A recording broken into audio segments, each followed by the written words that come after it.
Welcome to एके पाठशाला पिला माने आज भिडियो आमे तुम अष्टम श्रेणीर विज्ञान बहिर चतुर्थ अध्याय जो रही धातु अधातु बा मेटाल्स एंड नॉन मेटाल्स यार अभ्यास कार्यर जो प्रश्नावली तुम अच्छी तार आम प्रश्न उत्तर आलोचना करवा। तो जो मैंने अष्टम श्रेणी पिला भिडियो देखुच निहाती शेष जाए देख चैनल टी सब्सक्राइब कर रख सांग मान शेयर कर लाइक गोटे गोटे कर आउरी तुमर साहित्य आ तुमर इतिहास इंग्राजी सबु विषयर आमे प्रतिटी विषयर गोटी गोटी करी तुमर जहाँ सब चैप्टर रही तार मध्य प्रश्न उत्तर आलोचना करुछु एवं अपलोड करुछु से सब प्लेलिस्ट अच्छी ताकू जाई मध्य तुमे देख समस्त विषयर प्रश्न उत्तर आमर अपलोड करा जाउछि भल करी आलोचना करा जाई ताकू देख जाइकी। तो चलो आम आज भिडियो आलोचना करवा तुम विज्ञान बहिर चतुर्थ अध्याय जो रही धातु अधातु तार प्रश्न उत्तर आम आलोचना करवा। तो चलो देखिए कौन सब प्रश्न अच्छी। तो पहले ये आसगला तुम प्रश्नावलीर एक नंबर कही प्रत्येक प्रश्नर चारोटी संभाव्य उत्तर मध्य ठीक उत्तरटी को लिख। तो चारोटी उत्तर दिखाई तर सठिक उत्तर आम बाछा। तो पिले तुमर आई प्रश्न कौन अच्छी देख कौन तुम आई अच्छी देख पिलाए कौन कही देख कही कौन ना प्रत्येक प्रश्नर चारोटी संभाव्य उत्तर मध्य ठीक उत्तरटी को लेख। तो पहले तुम ये कही कौन प्रत्येक प्रश्नर चारोटी संभाव्य उत्तर मध्य ठीक उत्तरटी बाछ। एक नंबर आई अच्छी क्यों उक्ति ठीक सबु धातु तन्य सबु अधातु तन्य साधारणतः धातु गुड़िक तन्य केतक अधातु तन्य। तो तुम एक नंबर प्रश्नर सठिक उत्तर कौन हम ना साधारण धातु गुड़िक कौन तन्य कौटा हम आईर हम ग हम ठीक से भली टू आई अच्छी क्यों उक्ति ठीक सबु धातु विद्युत परिवाही सबु अधातु विद्युत परिवाही अधिकांश धातु विद्युत परिवाही अनेक अधातु विद्युत परिवाही। तो टू आई सठिक हम सबु धातु विद्युत परिवाही कौन हम सबु धातु विद्युत परिवाही कटा हम ठीक उत्तर। से भली आमे देखले कौन ना तुमर आई टू आई तापर आमे थ्री आई देखा देख पिला थ्री आई। तो तुम टू आई करेक्ट उत्तर कौन ना सबु धातु विद्युत परिवाही यह हम सठिक उत्तर। से भली तुम थ्री आई कही एक्स धातु वाई धातु ठारू कम क्रियाशील एवं वाई धातु जेड धातु ठारू कम क्रियाशील होता निम्नलिखित मध्य क्यों उत्तरटी ठीक। तार सठिक उत्तर पिला मैं कहीदे हम कौन ना उभय क ख ठीक नुहे कौटा हम ना उभय क ख ठीक नुहे यहाँ ही तुम सठिक उत्तर। तापर आई भी कही क्योंटी प्रकृति में उपलब्ध नुहे धातु अधातु उपधातु मिश्र धातु उत्तर हम मिश्र धातु। तो पिले भलसे देखनी टू आई उत्तर हम सबु धातु विद्युत परिवाही थ्री आई हम उभय क ख ठीक नुहे आई भी हम क्योंटी प्रकृति में उपलब्ध नुहे यार सठिक हम मिश्र धातु। तापर आम दुई नंबर को जीवा पिला दुई नंबर तुम कही निम्नोक्त प्रत्येकर गोटे लेखाएं उदाहरण लेख कौन कही ना अत्यंत क्रियाशील धातु अत्यंत क्रियाशील अधातु तरल अवस्था उपलब्ध धातु तरल अवस्था उपलब्ध अधातु उपधातु लुहा थिबा एलय कही यार गोटे लेखाएं उदाहरण दवापाई। तो चलो आम उत्तर देखा आहरी मध्य प्रश्न अच्छी हाँ लुहा नथिबा एक एलय कृत्रिम मौलिक मुक्त अवस्था प्रकृतिर उपलब्धि मौलिक यार गोटे लेखा उदाहरण से आमको मागिछि। तो यार उत्तर मु तुम पे देखा। तो पहले ये हूँ तार उत्तर।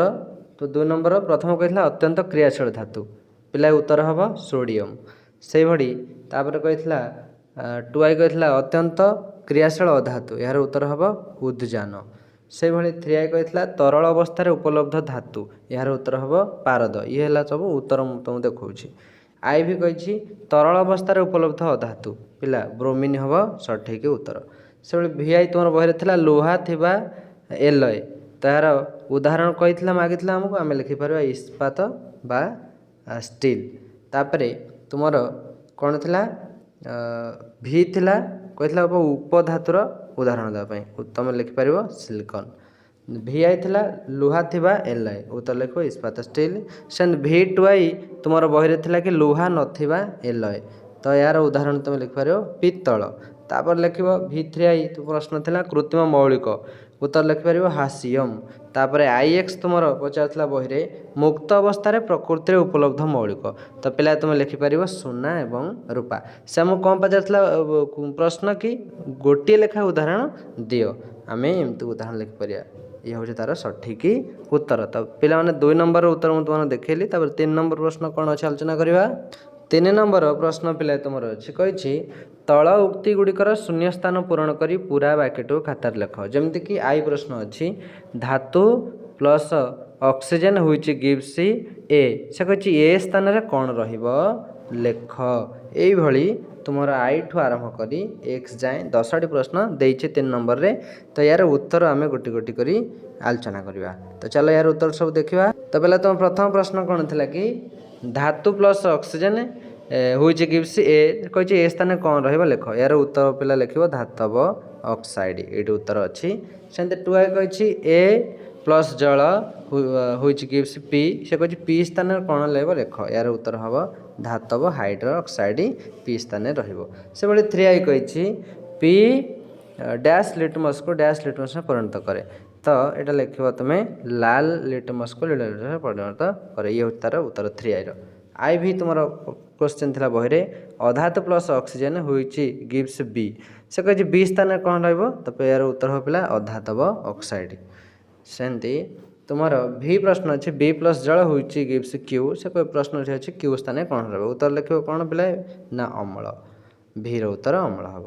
ସେମିତି ଭି ଆଇ କହିଛି କ୍ୟୁ ଡ୍ୟାସ୍ ଲିଟମସ୍କୁ ଡ୍ୟାସ୍ ଲିଟମସ୍ରେ ପରିଣତ କରେ ତ କ୍ୟୁ ର ଉତ୍ତର କ'ଣ ହେବ ନୀଳ ଲିଟମସ୍କୁ ଲାଲ ଲିଟମସ୍ରେ ପରିଣତ କର ଉତ୍ତର ହେବ ନୀଳ ଏବଂ ଲାଲ V I. Then V two I ତୁମର ଅଛି F E plus O two which gives C ସେ କହିଛି ସି ସ୍ଥାନରେ କ'ଣ ରହିବ ଲେଖ ତ ପିଲା ଉତ୍ତର ତୁମର କ'ଣ ହେବ F E O two F E T O 3 ଏଇଟା ହେବ କରେକ୍ଟ ଉତ୍ତର। ଦେନ୍ ତାପରେ ଭି ଥ୍ରୀ କହିଛି C plus H two O which gives R ପ୍ରଶ୍ନ ପଚାରିଛି ଆର୍ ସ୍ଥାନରେ କ'ଣ ରହିବ ଉତ୍ତର ଲେଖିବ ଏଫ୍ ଇ ଓ ଏଚ୍ 3 ଏଇଟା ହେବ କରେକ୍ଟ ଆନ୍ସର୍।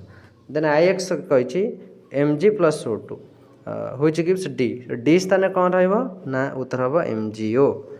ନେକ୍ସଟ ତୁମର ଏକ୍ସ କ୍ୱେଶ୍ଚିନ୍ ଅଛି କ୍ୱେଶ୍ଚିନ୍ ନମ୍ବର 3 ବା 3ର ଏକ୍ସ କ୍ୱେଶ୍ଚିନ୍ ଅଛି D plus H two which gives S ସେ କହିଛି ଏସ୍ ସ୍ଥାନରେ କ'ଣ ରହିବ ଲେଖିବ ଏମ୍ ଜି ଓ ଏଚ୍ 2 ତ ପିଲା ଇଏ ହେଉଛି ତା'ର ଉତ୍ତର। ମୁଁ ତୁମକୁ ଗୋଟି ଗୋଟି କରି ଆମେ ଆଲୋଚନା କଲେ ବା ତୁମକୁ ଦେଖେଇଲି। ତ ପିଲା 3 ନମ୍ବର ପ୍ରଶ୍ନର ସବୁ ଉତ୍ତର ତ ଆମେ ଆଲୋଚନା କଲେ। ତାପରେ ଆମେ 4 ନମ୍ବର ଦେଖିବା। 4 ନମ୍ବର କ'ଣ କହିଛି ଏଠି ପିଲା ଦେଖ 4 ନମ୍ବର ଏଠି କହିଛି ଦେଖ ପିଲେ 4 ନମ୍ବର କହିଛି ଏଠି କ'ଣ କହିଛି ପି ଧାତୁର ଲବଣର ଦ୍ରବଣରେ କ୍ୟୁ ଧାତୁ ପକାଇବାରୁ କ୍ୟୁ ଧାତୁର ଲବଣ ସୃଷ୍ଟି ହେଲା ପି ଓ କ୍ୟୁ ମଧ୍ୟରେ କେଉଁଟି ଅଧିକ ପ୍ରତିକ୍ରିୟାଶୀଳ ଲେଖ ଏବଂ କାହିଁକି ବୁଝାଅ। ତ 4 ନମ୍ବରର ପିଲା ଆମେ ଉତ୍ତର ଚାଲ ଆଲୋଚନା କରିବା।